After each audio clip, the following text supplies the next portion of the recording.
the officer. She's just joining now. Linda, roll call.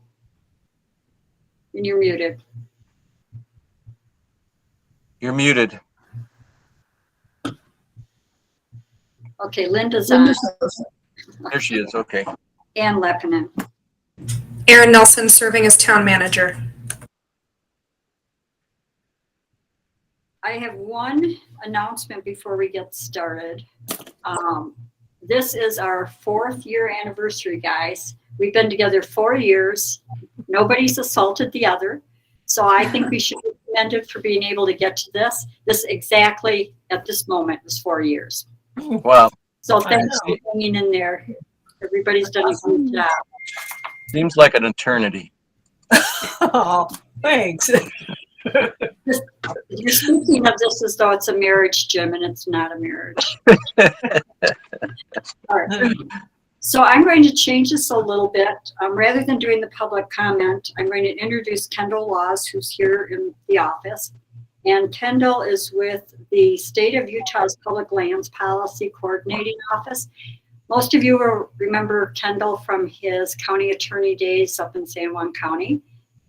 And for the last hour, Erin and Linda and I have been meeting with Kendall, kind of getting some background about what he does. And I'm going to turn this over to him to introduce himself and give you an idea of what it is that he's been doing. Hello. I'm happy to have the opportunity to talk to you and just introduce PLPCO. So the Public Lands Policy Coordinating Office, or PLPCO, is for those of you who need another acronym in your life. We are the Public Lands Office for the state of Utah. And the conversation that I've been having and the one that I guess I want to convey to the other town council members specifically, but also just to the public in general, is the Public Lands Office does a lot of different things. Generally, we are the coordinating agency with the state of Utah between cities and counties and public land managers, Forest Service, BLM, National Park Service, you name it, and we coordinate with them. And so kind of what I've been talking about in the meeting that we've had is that our role is to try to help facilitate a good relationship as often as possible, or sometimes even to be willing to be the antagonist, I guess, if there needs to be one, in order to help the cities and counties to be able to get what they need to get and to be on an even playing field, because sometimes that just doesn't happen. And so that's kind of our role. And my job opened up. They hadn't had someone over in this part of the state, which is kind of baffling that the state wouldn't have someone in their public lands office in southeastern Utah up until this year. But my coverage personally is with San Juan, Grand, and Emery counties. So prior to this, the closest PLPCO staff member was in Panguitch, Utah. So I'm here. My office is in Blanding. And so if there's anything that I can do and to help or to help grease the wheels or just help in any way with the town of Bluff, we'll be happy to do so. It doesn't mean that we necessarily always can, but we can always have the conversation and see where the state of Utah comes down versus where Bluff town. I will say, in talking to the mayor and Linda and Erin today, I think probably in most situations, the state of Utah hasn't really been aware of some of the issues to the extent just because they didn't have the manpower to be able to deal with issues necessarily in San Juan County. So I think we'll be able to help in a lot more ways than maybe you initially think that we can. But we're certainly willing to have those conversations and facilitate meetings or facilitate conversations wherever we can. There's a lot of resources available. The other side of PLPCO, just briefly, is a lot of times we get called upon to be the boots on the ground person for a lot of other state agencies or entities. And so it you have some other organization, the Division of Wildlife or the Division of Water Resources, they don't have someone here specifically. And so if an issue comes up, a lot of times they will talk to the director of PLIPCO and ask if one of his staff members can go and have that conversation with the town or the city.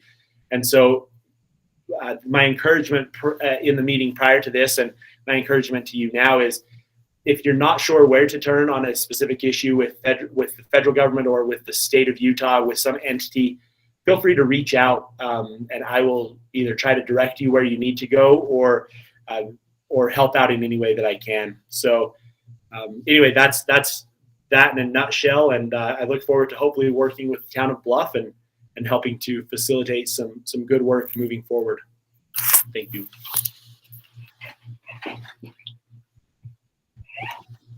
Thanks for coming down. We appreciate that. Yeah, thank you, Kendall. So does Good to see you again. anyone on the council have a question about what Kendall's role is or anything that you want to ask at this point? I'm sure we'll be talking to him. I have a feeling. I think so. This is a good resource. And Yeah. I've always enjoyed working with Kendall, and just a different role now. Yes. He did make one comment that I want to have him pass on. He's called legal counsel when you go to their website. Could you just explain that so people don't freak out? Yeah. So legal counsel is a terrible misstatement of what I do and the others at PLIPCO like myself. And it scares a lot of people away because people don't feel comfortable talking, especially a city or a county. They don't necessarily feel comfortable talking to another attorney without their attorney present. They don't know what they're going to get into. People don't trust lawyers, and I don't blame them. And so, but what it is 5 or 6 years ago, some folks who had these positions for PLIPCO felt like it was better on their resume moving forward with their career if it said legal counsel for PLIPCO rather than liaison or whatever the title was prior to that. And so they changed it, and it's been a colossal headache for myself since March, but for others for 4 or 5 years now, because people are less willing to talk.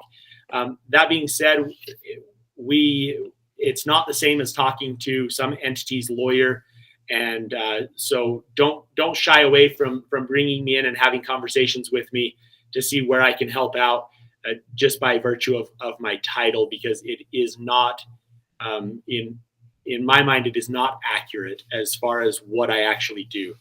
I'm a glorified liaison is what I am. So I'm going to do a little switch around here. Since I didn't plan very well using this office tonight, I'm going to switch this over here. I want to thank you, Kendall, for coming to the meeting. It really, it's good to get a face and a name to positions so that we're not kind of trying to describe who we're talking about or what their role is. I didn't know the legal counsel piece either, so that was really interesting. So Kendall is obviously free to stay or do whatever he would like at this point. I'm gonna go if you don't mind. I don't mind. Yeah, thanks a lot. Thank you again. Kendall. Yeah, absolutely. Take care. Right. Thank you very much. It's good to see you. Good to see you. So now we'll go to the public comment. There'll be a 3-minute time limit for each person wishing to comment. If you exceed the 3-minute time limit without permission, the meeting controller will mute you. So is there anyone who has a public comment? And if so, would you let us know that you want to speak?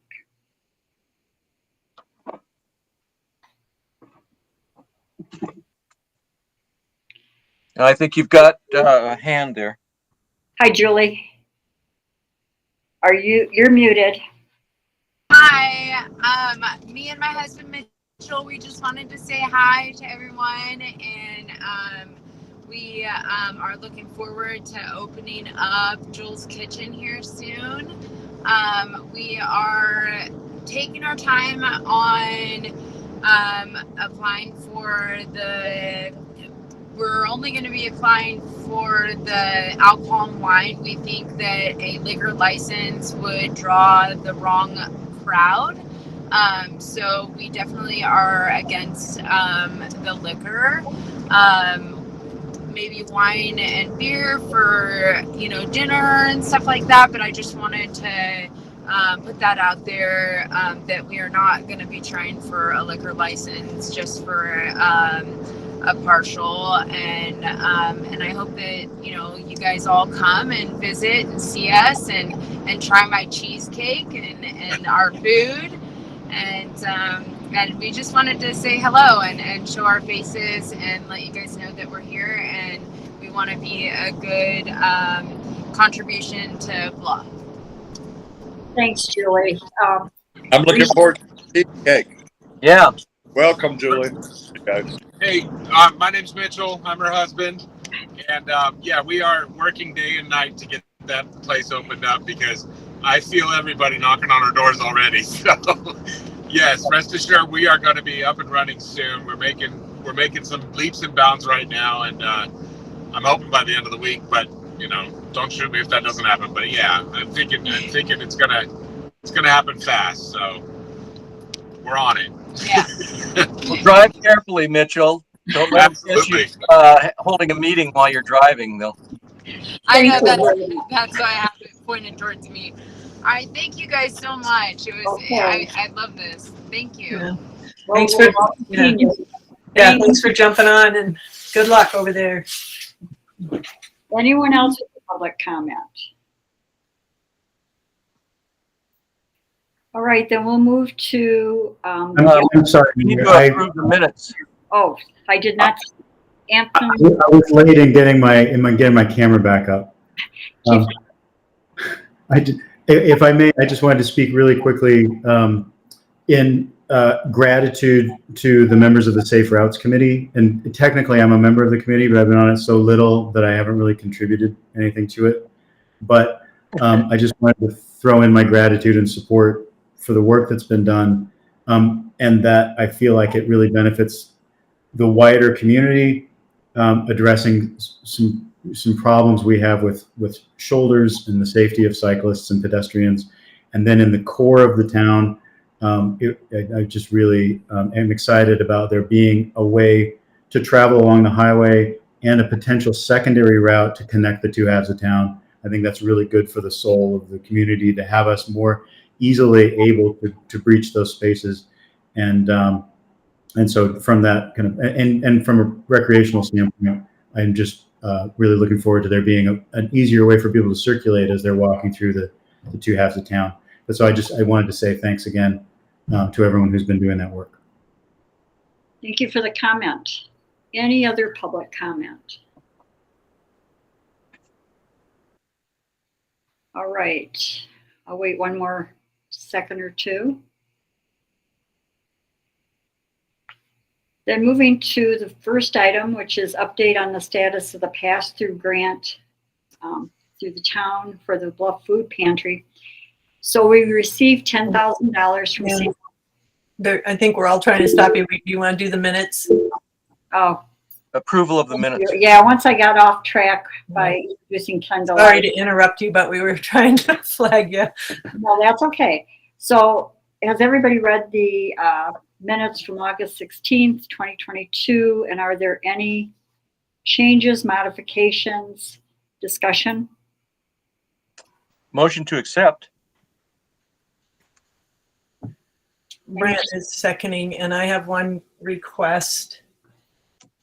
And what is that, Lou? It's number 13. I should have mentioned it when it first came out on the agenda, but I wasn't aware what CED, I think it says.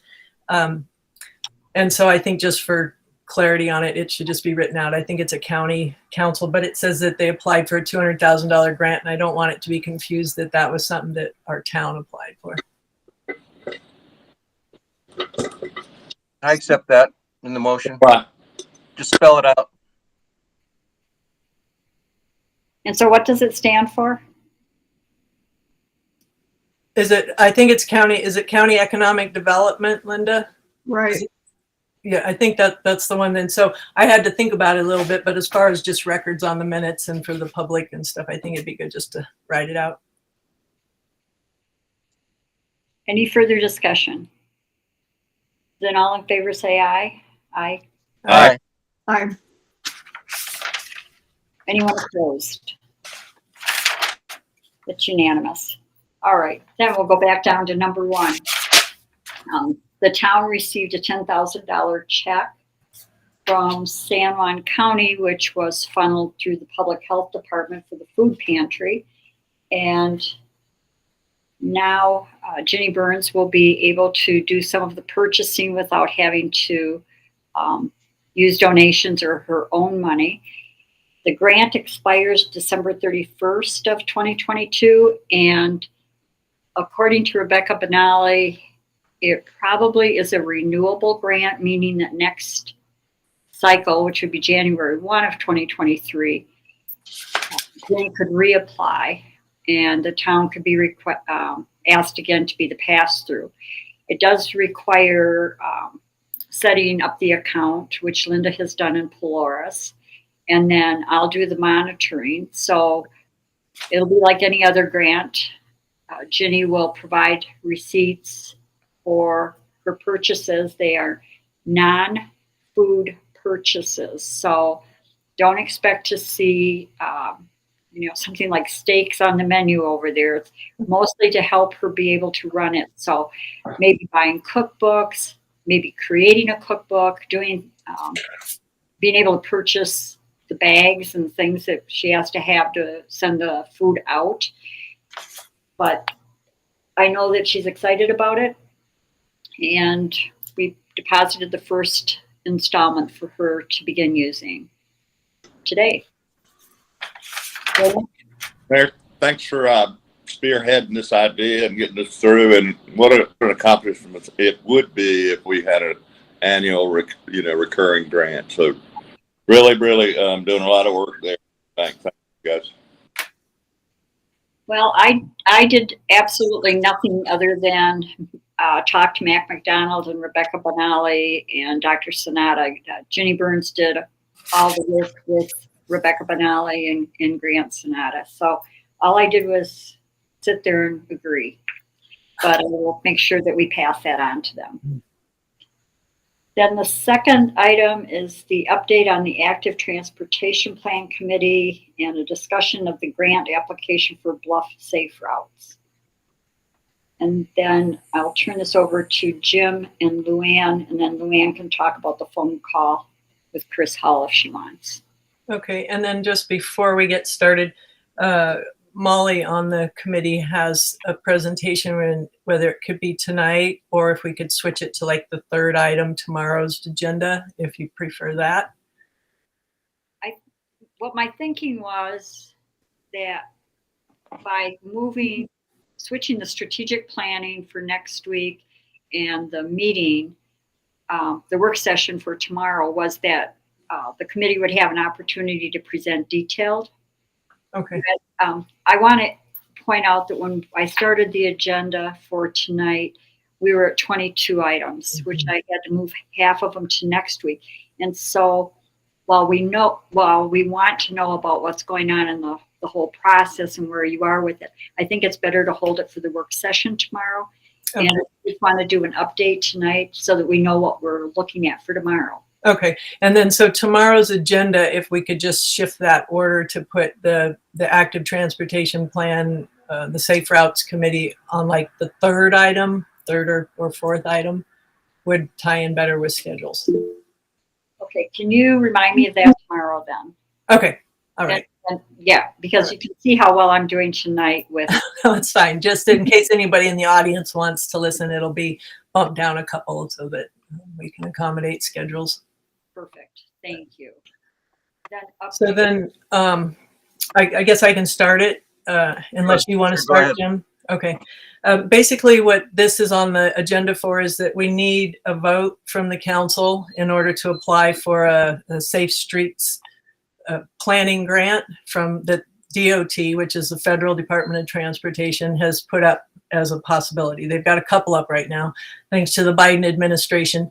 But this all started when Ann and Brandt, and I can't remember who else was on, but talking to this Main Street visioning process with UDOT. They came down, there was some boots on the ground, and it started with that about 3 years ago.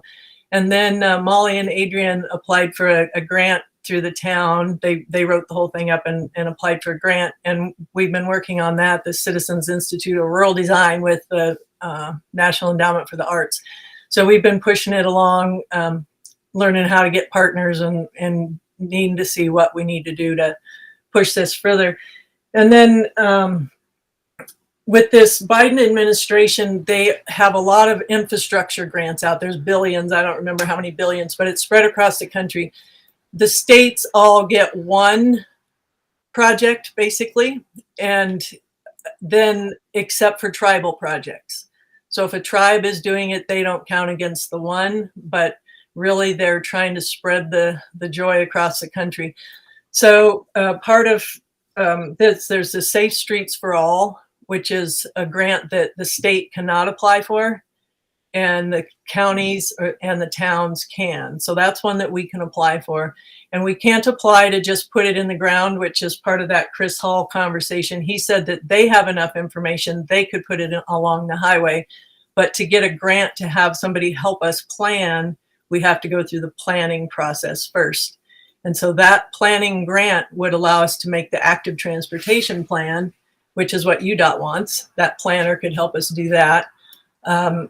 If we're going to reconnect communities and do that part of what's in the general plan, then this would be a good route to do that, because then we could tie in Monument Valley and Montezuma Creek and whatnot.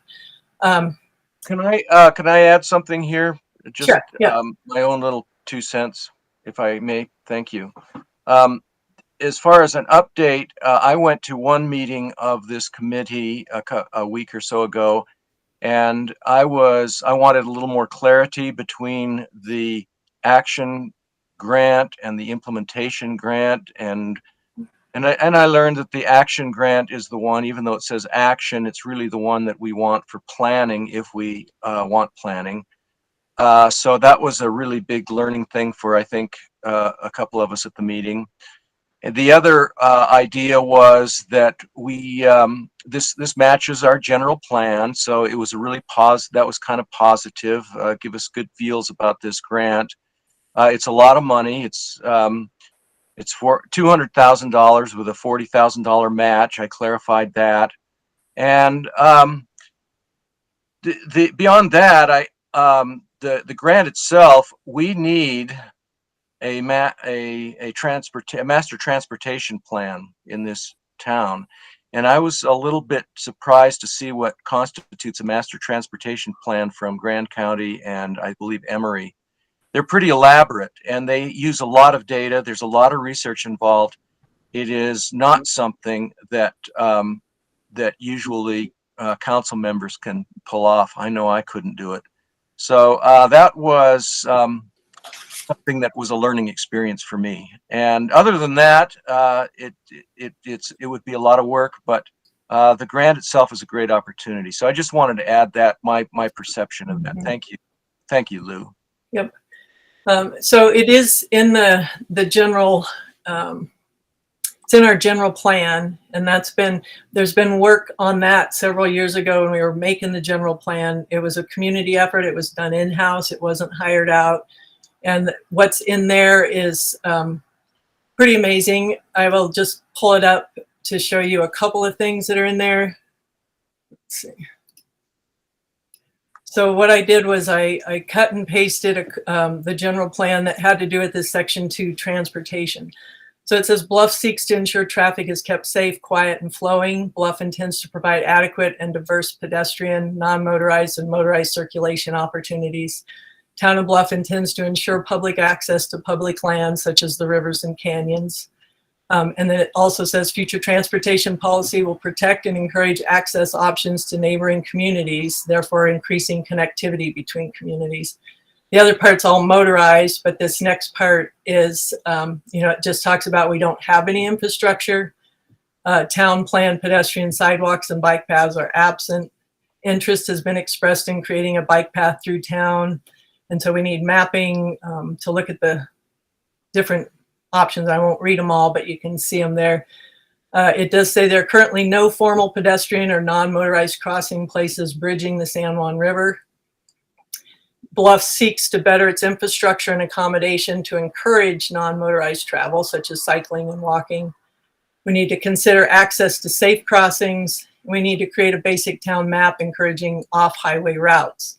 And then it says research funding sources. These are resulting policies. We need to research funding sources for pedestrian and non-motorized infrastructure, develop a plan for non-motorized travel, provide a safe pass system for non-motorized transportation. So they didn't just say it once, they kept saying it over and over.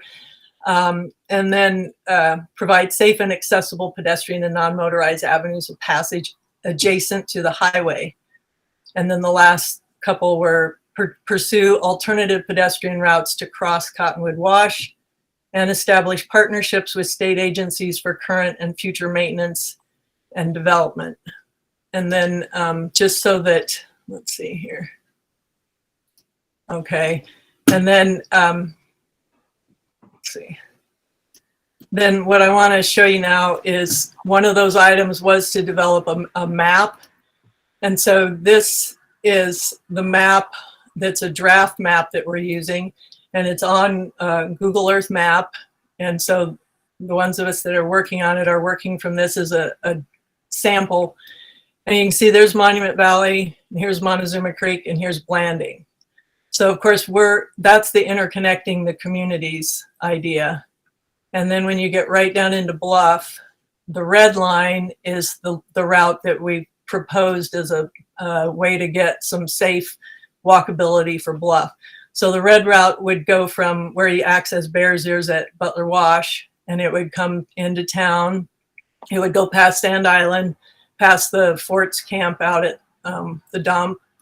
And then it would come, this little spur right there goes up to Bluff Dwelling so that they have safe passage.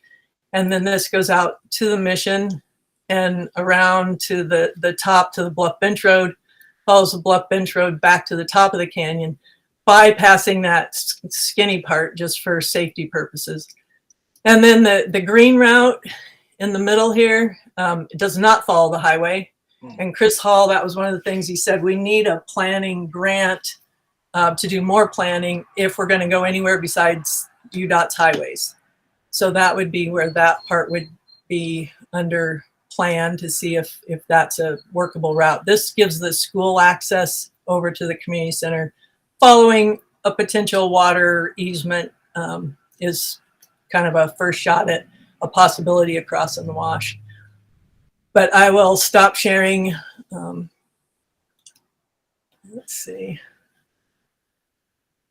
Maybe I'm back. Okay. Anyway, so that is kind of a nutshell that on Chris Hall, he's the manager, planning manager up at UDOT. And I'd met him at a regional planning meeting in Moab. I was virtual, he was there. But the host connected us and we talked for a little while. And so I had a few questions, and then I called him back last week on that last Friday, a couple weeks ago. And he did say that we don't need a plan in UDOT's right-of-ways, but we would if we go off. And then they also said that they would sponsor the 20%. Most likely he couldn't guarantee it. He has to go through his chain of command. But they were willing to, very supportive in the 20% match for implementation, which is of course a lot more than the 200,000. So then on the follow-up call, I told them, I said, we can't apply through federal government because we don't have enough of a plan to upload. And so now when we meet, Ann and I will meet with them on Friday. And that's one of the big questions is, will you provide the match if we can get the planning grant? Will they do the 20% of the planning grant? And I'm hopeful, but that's what I don't know. They have their own planners and whatnot. So I think that was it. But there is a lot of money free right now floating around. So if we can tap into that for the state, they're all for it. The other one is reconnecting communities. They plan to apply for other projects with that one. So we probably won't get it. Everybody says, go ahead and apply. You can all apply, but reality says that we wouldn't get that one. So does anyone on the council have a question or any other thoughts until we meet up tomorrow? Thanks for the good update, and let's talk about it tomorrow. It sounds good. And so I did make a note on the agenda to move this to number 4. Okay, that'll be great. And yeah, and it's just, that's the purpose of this, is to see if we can get council support to apply for that grant. Whether we get it or not is, nobody has any control over, but we can give it our best shot. So anyone else? Linda? Well, what about, what was it called? The active transportation plan? That would be done. If we get this planning grant, they would help us to do that one too. That's UDOT's personal little plan. And then the bigger plan would be to include the other communities, Monument Valley and Montezuma Creek, UNHS, the county, that kind of thing. But yeah, they would help us to put that one together. That would satisfy UDOT's requirements, because they won't do anything with us even if we just do it right in the highway and they have all the money and we'll just do it. They won't do it until the council's signed off on that plan. Okay, so I was a little confused because I thought your committee was called the Active Whatever Transportation Committee. No, and I should have caught that earlier. It's called the Safe Routes Committee.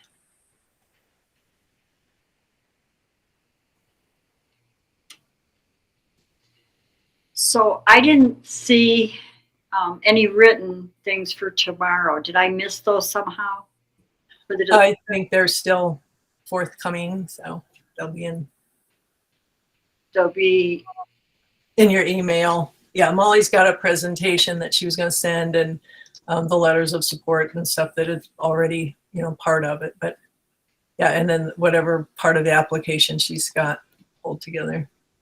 But we're not going to see it prior to. I mean, I'm not going to do any more work after the meeting. I've been in meetings since 8 o'clock. So. Yeah, and it's at 9. So yeah, so we can work on it tomorrow, and she'll have something that she can present on the screen. So we'll need our computers, and that will be in person. Is that right? I will be here. I don't know who else is planning on being here, but it'll be probably just like we're doing it right now, and then whoever wants to be here in the auditorium part in the gym. Okay. Well, I'll plan on being virtual. Okay. All right. Then if no one has any other questions, we can move to number 3, the update on the fundraiser with the fort for the EMTs and the firefighters. So this coming Saturday, which is September 10th, 2022, the Bluff Fort is hosting a breakfast from 8 to 10 a.m. Adults are $7, kids are $5, and it's at the pavilion of the fort. And I think I've heard from almost everyone on the council as to who's going to be available to serve. Grant, do you have a question or a thought?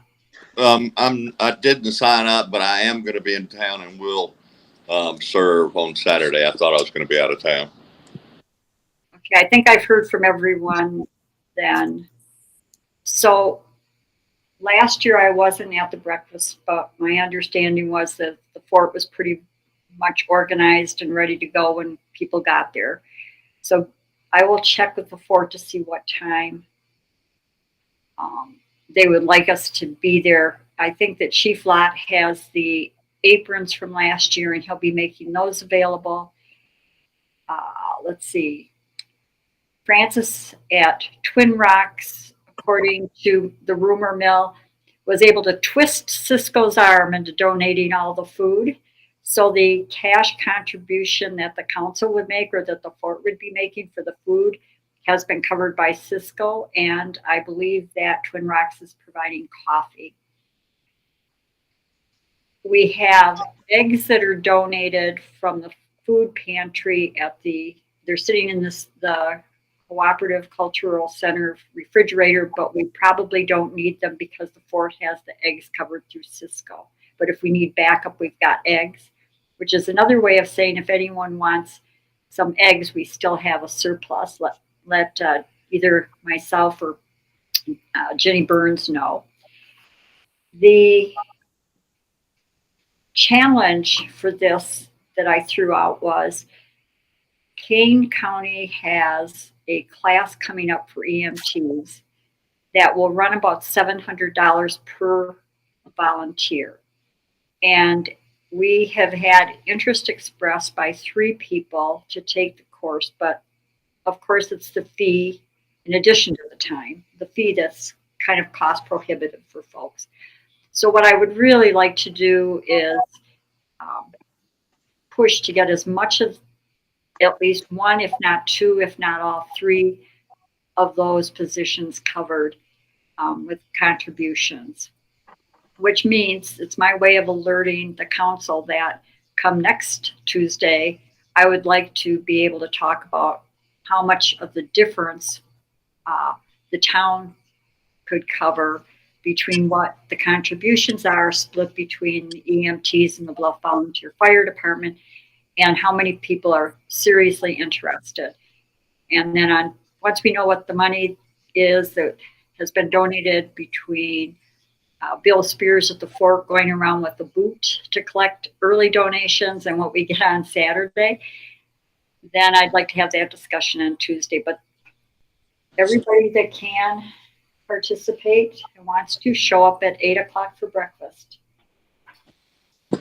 And there's a comment here from Anthony. He says, thank you for supporting it. And he does have the aprons. And I just wanted to say too, that it's a new crew at the fort this year than last year. So it might be a little bit different depending on how they set it up. Well, my conversation. And then Julie says if there's anything that they need, if you need, they are happy to donate some time. Thank you, Julie. Yeah, I think the Bill Spears and Tricia Spears have it pretty well organized. And then with Francis twisting the arm of Cisco, that was pretty good. All right, then if there's nothing else on the fundraiser, then looking at number 4, update on the design review team for the, did I get the name correct this time, Jim? Cooperative Cultural Center? No, Okay. it's cooperative culture. It's cooperative culture without Al on the end. Okay, I'll get it eventually. Yeah. So do you want to do the update? Sure. We met today. We had the same lag that the town did. So we met earlier today with not a very elaborate agenda. We updated on the bank account, and we're going to find out more about that in the next item on our agenda. But that's in the works. It's going forward. And there's been some discussion about whether we need it, but it's in the contract, so we're going to do it. And it's a good thing. No remodeling strategic planning, but it's still on the agenda. We have the grant, the only one that I brought up today. There's a proposal into the Department of Cultural and Community Engagement, or it's going to go in tomorrow if we vote for it tonight. I found out about it last week, so I wrote it up, and it's we could possibly get 70 grand for the fire system, the fire suppression system. So it's just about ready to go. We updated on that. Their UDB wants to put a garden in the front yard of the school. That's in where the lawn was, kind of under the trees, kind of a shady spot, but on the north side there that faces the street, faces the Scorup house. So they're probably gonna do that. That they couldn't do anything to make it look any worse than it does right now. So it's kind of dead. It's just dirt there now, and they want to put in a little traditional garden, and that's fine, or at least get them ready for next spring's planting. Let's see, recycling was kind of approved by the UDB with the 4x4 foot bags attached to the frame with a little decorative wall or a wall to cover it. And this is going to be on the west side of the school, right by where the driveway is into the back. And it should be unobtrusive, and it should work for our recycling needs. When that happens, I don't know, but it's in the works. The playground inspection was gone over. Had to listen to the word playground and the word impalement used in the same sentence. That really made me worried. I'll tell you. So this playground is unsafe, and that's the bottom line. And we're going to have to do something about it before we open it. We're going to keep it shut until then. There are a bunch of recommendations, but it might be easier to just get some money from the state and put in a new one, tear that one out. We'll see. Twin account. I guess the carpet in Heather's office where she works is kind of mildewed from leaky cooling system, and so we at our next meeting, I think we're going to have to come up with a solution to that. My sense is that if we replace that carpet, or we have to look at the floor underneath it, it's got mold in it. We should probably set aside money to do the other side as well.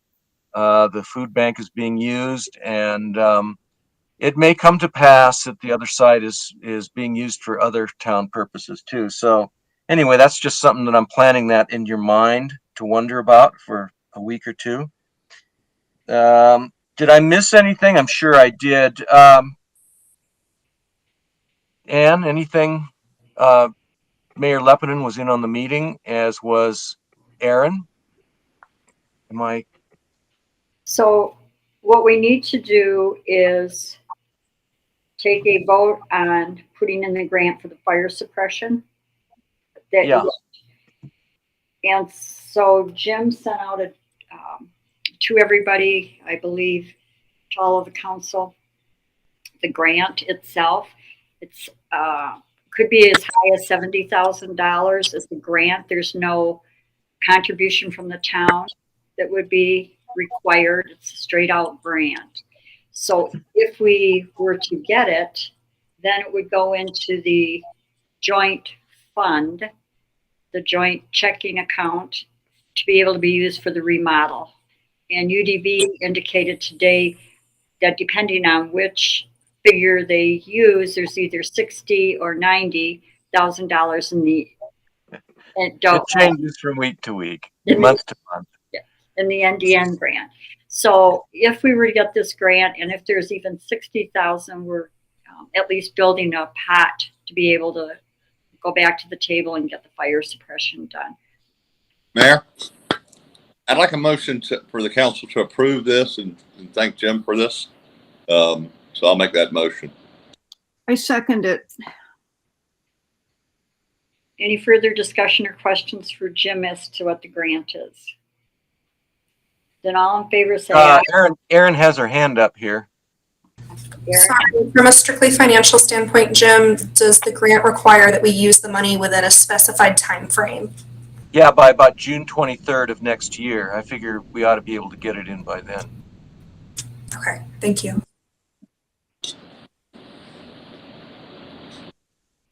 All in favor say aye.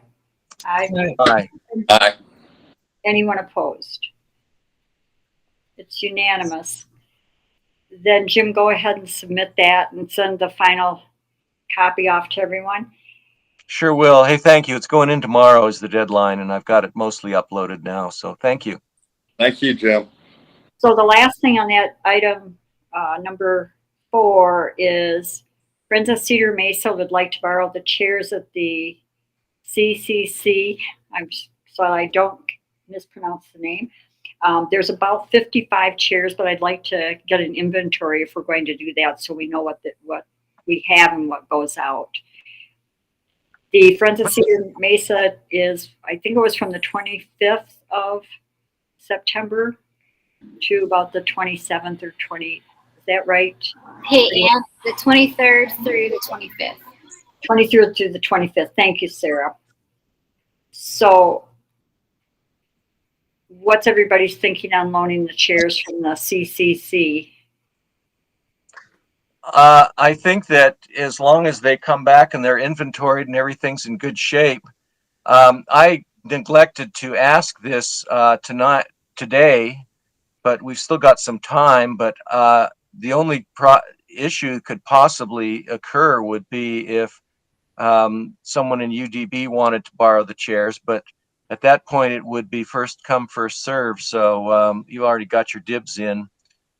I can't imagine that anybody's going to have a fuss about it. The kitchen has been used a couple of times by the UDB.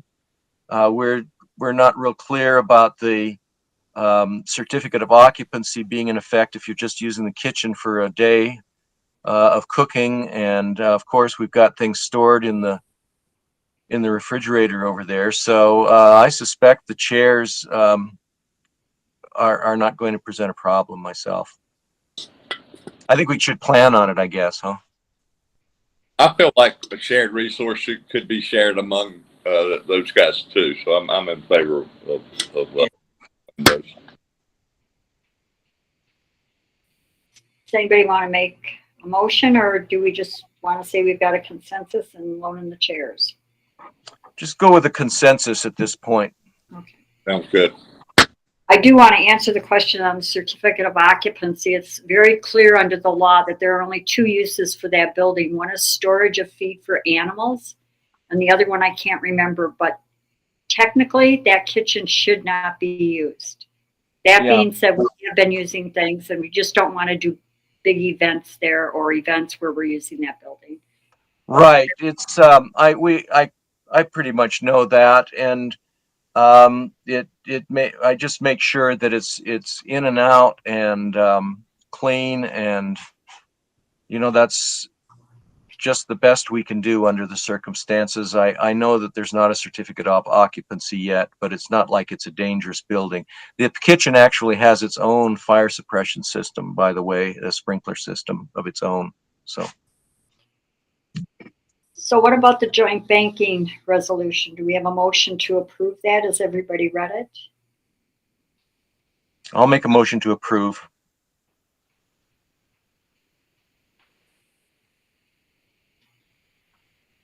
Is there a second? Mayor, I'll second that.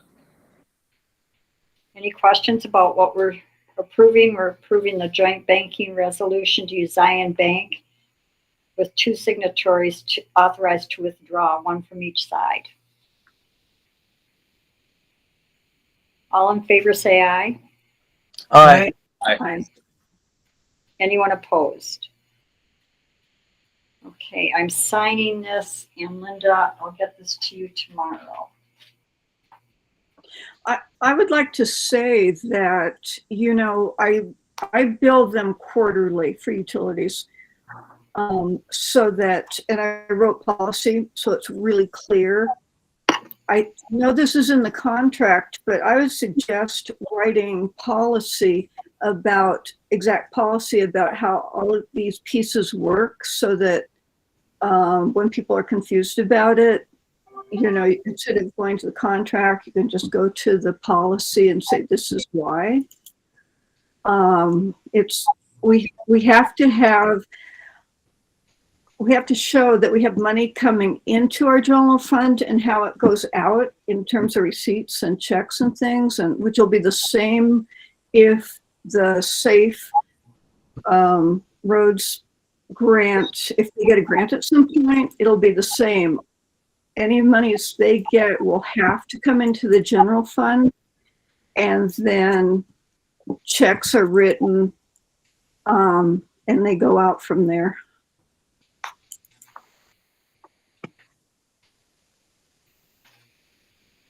Anything further on the policies or the updates on the CCC? Thank you, Linda. Got that noted. All right, then moving to number 5, which is, we've already talked a little bit about discussion and vote on recycling. This is me, Ann Lepinen, asking as a resident on behalf of the recycling committee that consists of private parties, not the town of Bluff, but we have pretty much, thanks to Adrian Caesar and Peter Wynn, pretty much come up with a plan that's going to be presented to the residents about how we can recycle. But one of the last pieces that we need is permission to be able to put 4x4 recycling bags on that side of the community center, as was described, which I think is what the north side.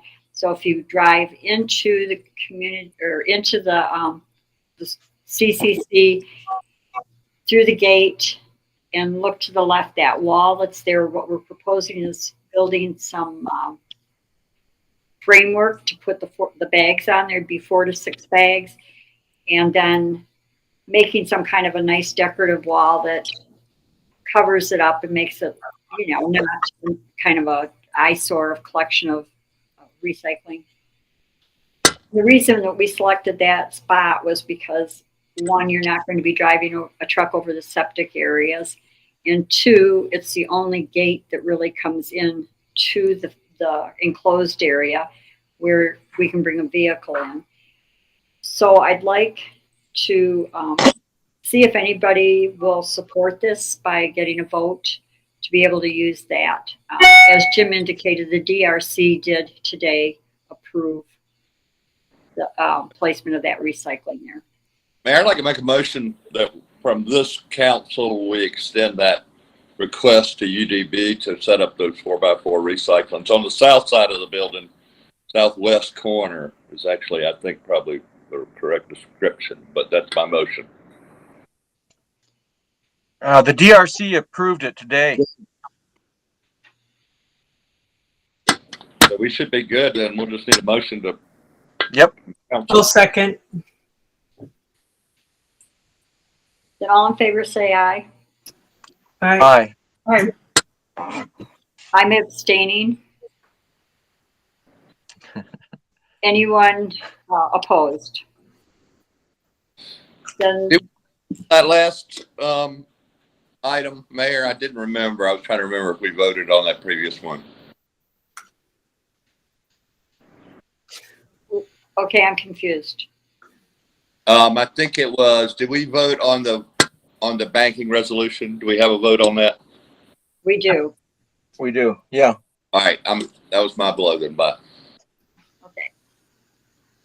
Then moving to number 6. A discussion on the request to disconnect real property from the town of Bluff in a public hearing to be held in October 2022. So everyone should remember our very good friend Bruce Baird up in Salt Lake City, who in our second month of incorporation served us with a petition to disconnect Lyman Family Farms piece up on Macomb. And at the time, we were really left without any legal recourse if we fought it. It was not an island.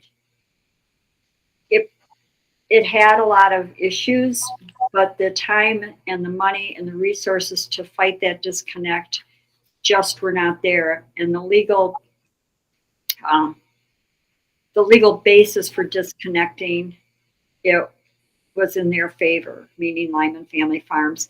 So after a very generous donation by a resident to cover the attorney's fees and hiring Chris McEnany to represent the town, we had the public hearing and we disconnected it. Well, Mr. Baird is back. Mr. Baird represents Judy Lyman, who owns a full section of real property, which is on the bench. And I'm going to apologize because today got away from me and I meant to be a little better prepared as to where this disconnect is. And I did not print out the map and bring it with me.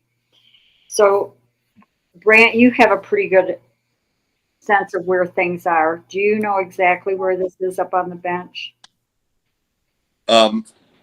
I know generally, Mayor, and I've looked several times as I've ridden the Blanding, but I do, only the map that we had, that original map has, and I haven't walked it, plotted it at all. So I've looked over there and I got an idea where it is. So the one piece of information that we have that's very interesting is in Mr. Baird's letter and then on the map, which we will make available on the website along with Mr. Baird's letter. The disconnection property is currently vacant land surrounded by state SITLA property. The disconnect property as disconnected would be, end quote, or quote, viable, end quote, in that it would get very minimal services that San Juan County has previously provided. What's interesting about this is that this piece is a huge piece of a full section. Full section. And would you like me to put, I've got the map here if you want. Yeah, if you could. Okay.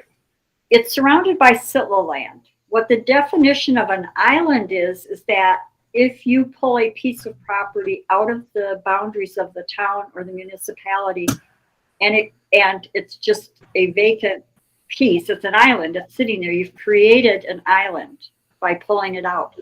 Well, I believe that Mr. Baird's argument is that because it's SITLA property that surrounds it, somehow this does not create an island. That's the only way I can read that sentence. Our attorney has all the information, Chris McEnany.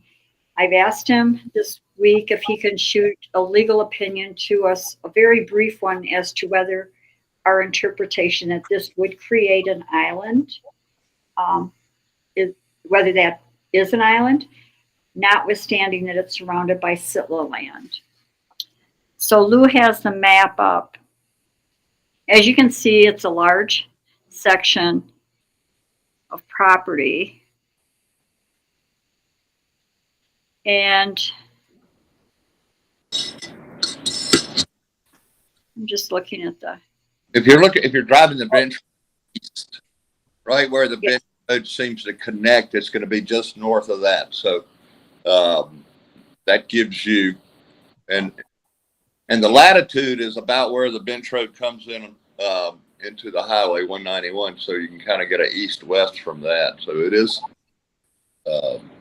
a big hunk. I think it's a mile by 1 mile. Yeah, that's about right, Grant.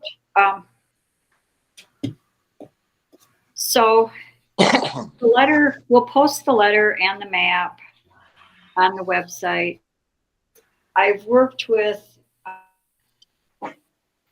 Chris McEnany to do some identification of the need for the public hearing date, because there's a restriction in the code that says you can't hold the public hearing any sooner than whatever.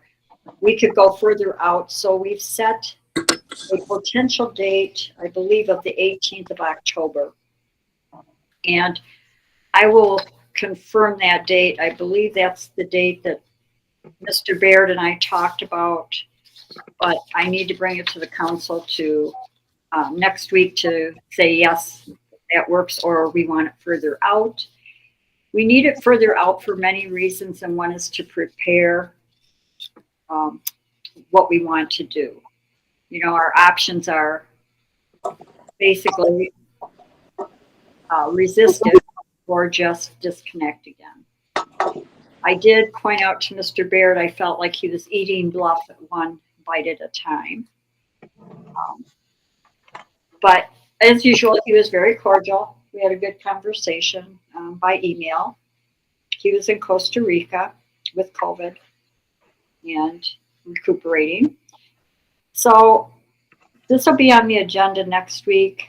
We'll probably go into an executive session with our attorney just so that everyone's aware of what we're allowed to do.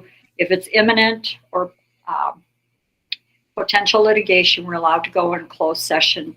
And that's the only way that the 5 of us can meet together. So we'll be clearing with Chris his schedule to be sure he can do it, and then we'll go into a closed session. Anyone on the council have any comments? Anything you want to talk about at this point? I think we should probably wait till we're in a closed.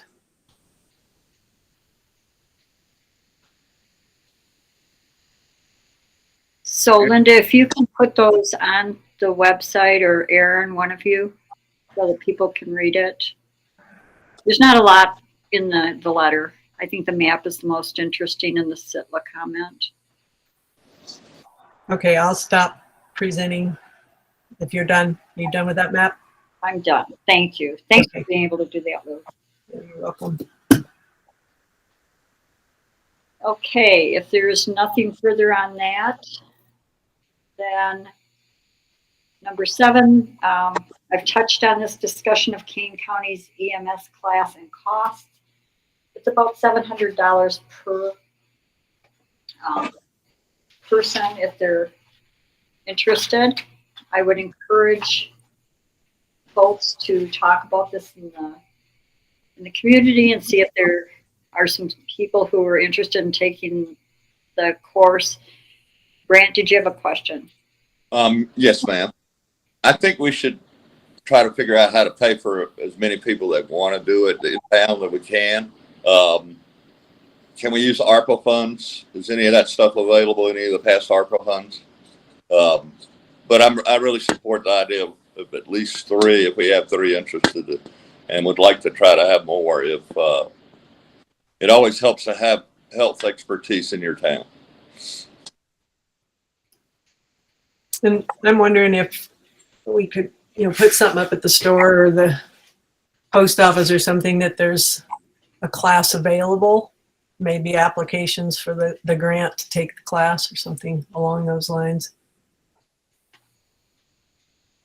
I think that, just trying to look at my notes here. I'll talk with Kathy Carson because she's who brought it to our attention and get more information. I think that the course outline may now be finalized. It wasn't finalized as of a week or 2 ago when Kathy and I were talking about it, but the dates have been identified, and I'll talk to her about posting some information there. And then if anyone knows of somebody or you're interested in more information on the class, either contact Kathy Carson, Dawn DeLego, or you can reach out to me and I can do that. But I'll get the information together and try to find a poster and get something posted. But that's what the push is for the sizable donations on Saturday.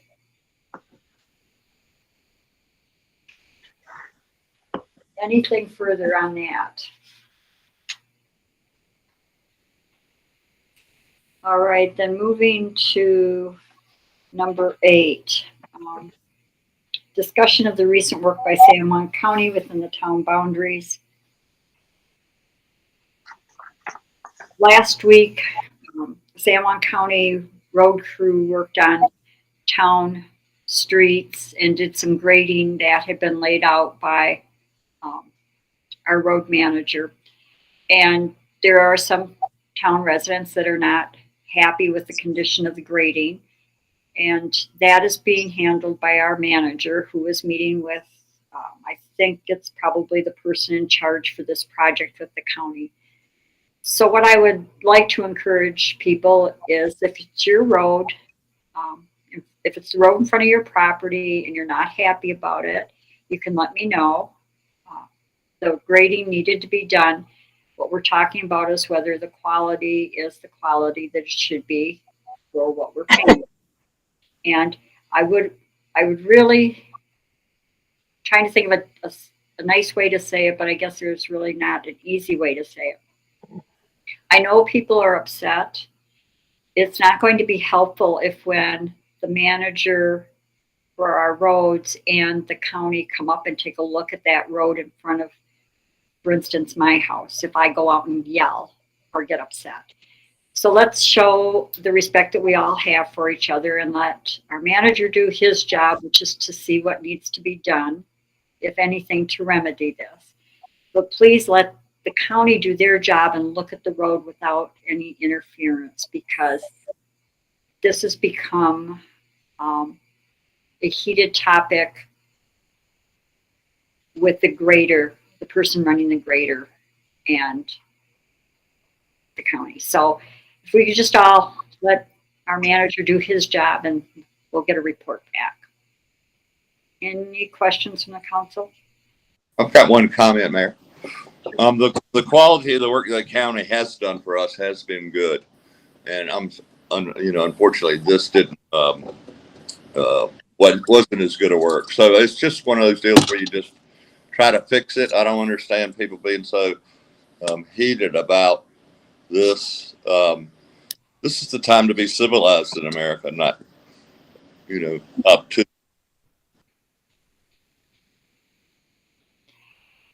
Anything else from the council?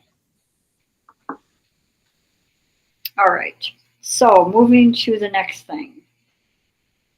Recommendation for attendance at the Outdoor Recreation Summit, which is, I believe, tomorrow. I know that we'd had a request from our manager, our town manager, to go to this. It's a half-day workshop with Carbon, Emory, Grand, and San Juan counties on outdoor recreation development, which I think I can safely say we all agree we want to promote and develop.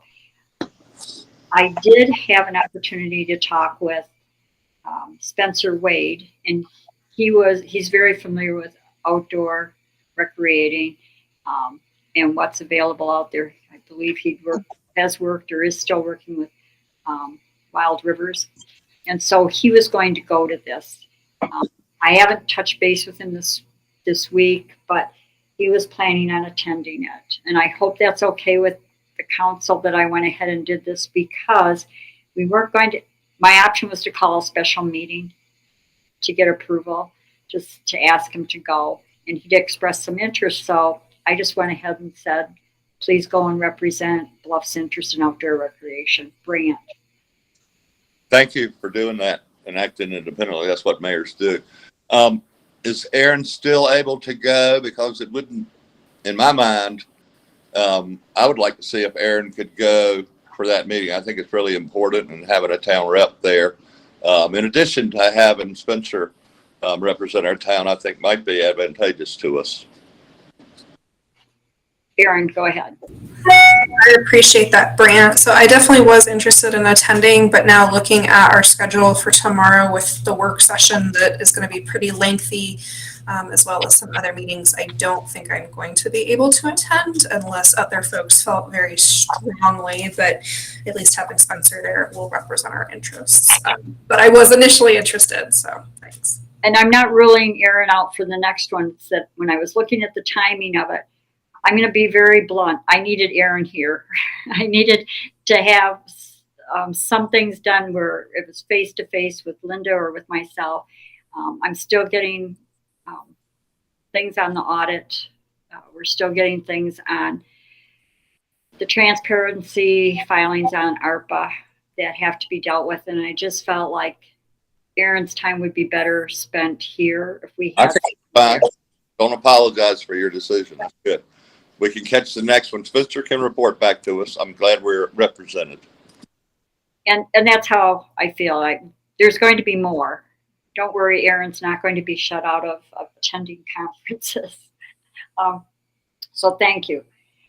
Then update number 10, update on planning and zoning vacancies and the ad posting. Aaron, do you want to do that? Yeah, sure. So at this time, we have 2 vacancies for Planning and Zoning Commission. The terms are from December 2022 through November 2026. That's a 4-year term. Similar to when vacancies were filled last time, there's a formal application and interview process. We have posted that in the San Juan Record. It's also available on our website. If folks have any questions, they can always reach out to us. I think the current chair, Sarah Burak, is listed as a contact, but folks can always reach out to me directly. The applications or letter of interest is what we're asking for. So a letter of interest as to, why you're interested and, maybe some qualifications or, just thought from that would be due by Friday, September 16th, Friday, September 16th at 5 p.m. And then interviews would take place on Wednesday, September 21st at 6 p.m. virtually in the regular planning and zoning meeting. Applications for those letters can be sent to planningzoning@townofbluff.org. And, again, if anyone has any questions, just let us know. More details can be found on the website. What questions do I have from the council? Thank you. You're very thorough. Aaron, apply. Who What's can that? apply? So you need to be a Bluff resident, and I think our only registered to vote in Bluff is the main thing. And then we have a list of need to be available for the meetings, and it has other minor requirements, but just know you need to be available for the meetings and a Bluff resident or registered to vote. Excuse me. And in the last meeting, they were talking about doing interviews on the 21st. Is that still? Yes, that's correct. Scheduled that way? And Okay. the interview process is standardized. So the same questions would be asked to each applicant. And, our biggest thing right now is we are just looking for folks to apply. If you are at all interested, reach out with any questions, but we are actively seeking applications. So if you or anyone would like to serve, another requirement, you can't actually be a town council member to be on that committee, just a heads up. So sorry to the 5 of you. I know you're just dying to have another committee, but that would be the only other requirement. Oh, darn. I have to rip up my resume, my letter of Yeah. intent. I'm so sorry. But no, the planning and zoning commissioners do just great work. And it is a 4-year term, but please, please, please apply if you're at all interested. And I didn't see that the planning and zoning update got bumped, but there just was one land use clearance. Do you want me to do that real quick? Can you do it on the next meeting? I have it on the 13th. It's on the agenda for that. Oh, okay. Yep, sure. Well, if you want, go ahead. I think we're good on time. Just Okay. Well, there, I did attend the last meeting that they had, and really the only thing that was really of substance other than these vacancies is that the Hole in the Rock Foundation, Lynn Stevens was on, and they were doing a land use clearance for the little shed that's on the northeast corner of their lot. So it'd be, if you're looking from the school, the old school, you'd look at, and there'd be the 4 apartments. Right next to that is a little building, and then on the side of that is their garage. And so it's back there in that corner. There's an existing building, and they wanted to re-roof it and extend it 8 feet to the south. And that was not okay because the setbacks were not met. They discussed appeal processes and variance processes in order to be able to do that. But then this week they've submitted another application coming completely into compliance, putting it the full 15 feet setback off of it. They'll just move it off that old pad and just move their building south. So it'll meet all the setbacks, but they'll be coming in front of the planning and zoning again in order to do that. It'll bring one apartment, one additional apartment, and they've done the rest. They'd cleared the septic and the rest. So that was the main thing. And it seemed like the vacancies, and then the form to apply for variances, that came up, but that is right there on the website. There's a form right there if you want to do that. And then if you want to appeal it, they knew how to do that. That came up as well. And then the rest is, the next meeting is the 21st. The next regularly scheduled meeting is the 21st. And that's where the interviews are. And they're hoping to get another meeting to get it cleared, but that's up to planning and zoning. That was all that happened really that need to report. So I'd like to thank Sarah Brack for her excellent leadership over the last couple of years of planning and zoning. She is asking to not be reappointed. Melissa Eggy, the same thing. She's done a wonderful job on planning and zoning. We can always count on Melissa to have a pretty strong opinion. And usually a take that's a little different from maybe the majority of people, which is always a good thing, and it's always a good opinion. It's always well reasoned, but she is not asking to be reappointed. So that's what it looks like. 2 vacancies. Please, please, please, people, get your letters in on time. Then we'll move to the grandma reminders. Linda? So basically, this is something you all know, but everything we write, everything on our computers, on our phones that's related to government is actually owned by the state of Utah and subject to grandma requests. And that's true of our committees also. We have, 2 important committees working right now on things, and things need to be documented, make hard copies. It's hard to find things if you need something. If it's a hard copy and it's filed, it's much easier to find. So please remember that these things are important. Thank you.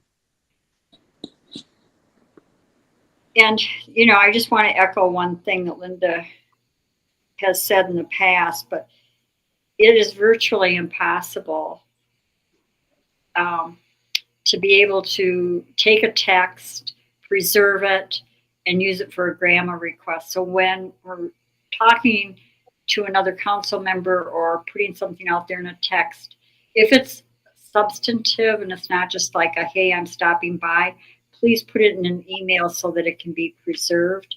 Otherwise, when the grandma request comes in, your phone may very well become a part of a grandma response. And I don't know about anybody else, but I don't want my phone becoming a part of a grandma response, so that somebody can sort through it and see if everything that I've done that they're asking for has been produced.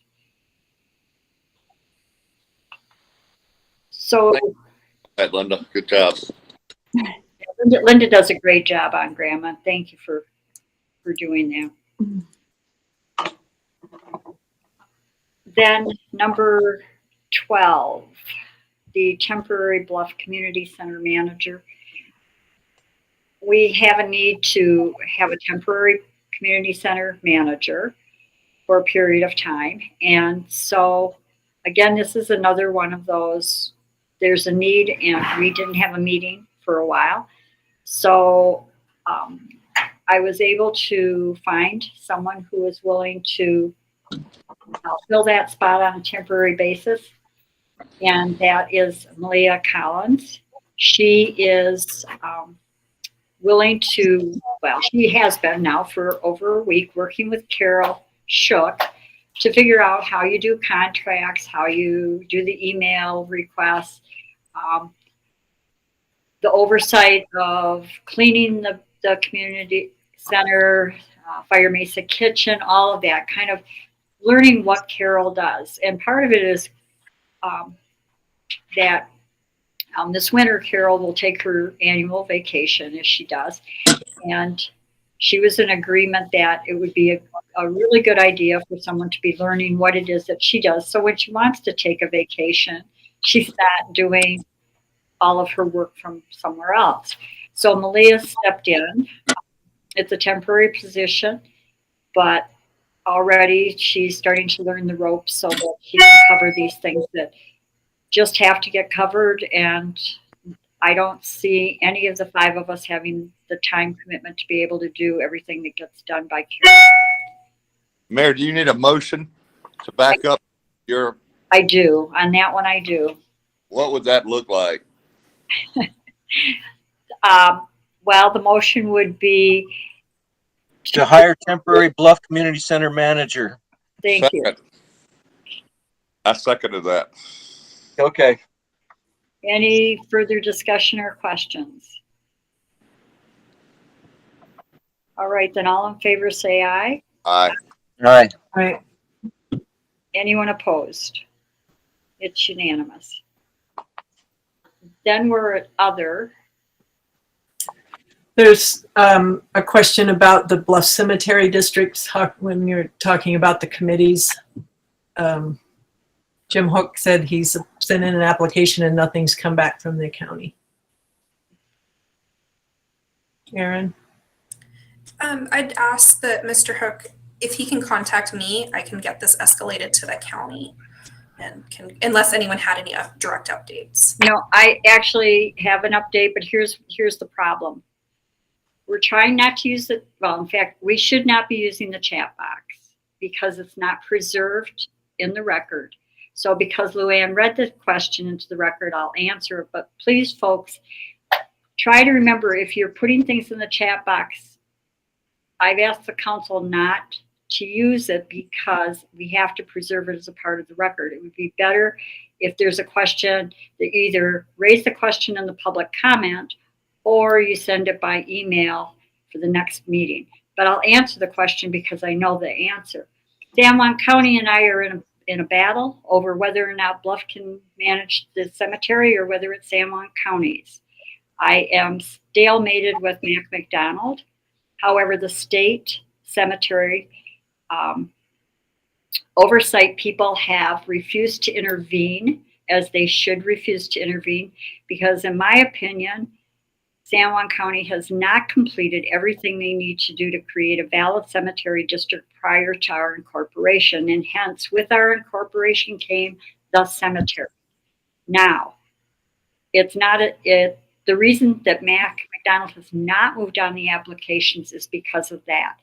I believe that Mac is not going to, based on my conversations with Mac, he is not going to appoint a cemetery board that may or may not be a valid board. But at this point, San Juan County will not relinquish their control over the cemetery, of which they've had zero oversight in years. And we have cemetery board, two of whose terms expired years ago, Bill Davis and Robin Bond, and one person who has passed away, which is Betty Gaines. So right now it's being run with no accountability by San Juan County on how to do this. And I have offered through many, many meetings with Mac about this, that Bluff would take it over. We would do all of the things that need to be done with the state to register everything, do the transparency reporting and whatever. So for those of you who have an interest in the cemetery board, it is not, nothing has happened that's looking at applications because Mac McDonald doesn't want to fill the positions for good reason, and I can't bring it to our council to fill it for good reasons. So I hope that answers Jim Hook's question. And I guess all I can say is stay tuned for the next round with San Juan County and the state. Any questions from the council about that? I just don't know how I can rest in peace knowing all that. Well, hopefully that's not something I need to worry about today because Robin Bond, who actually takes care of part of that, is on vacation for 2.5 more weeks. And you're just going to lay in rest at your home until we get this figured out, Jim. Okay. So anything else other? Yeah, thanks for the update. Okay, I'm just have any other, so I'm clear. Okay, hold on one second. I need to mute myself to ask a question of someone who came in to make sure that I don't need to do something on the record here. So hold on.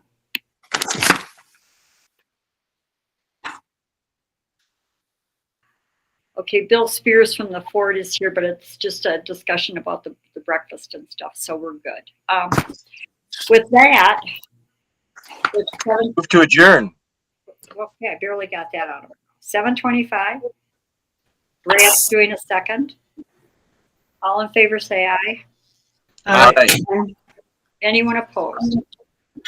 We'll see you all at 9 a.m. Right. Thanks. Happy 4th anniversary, kids.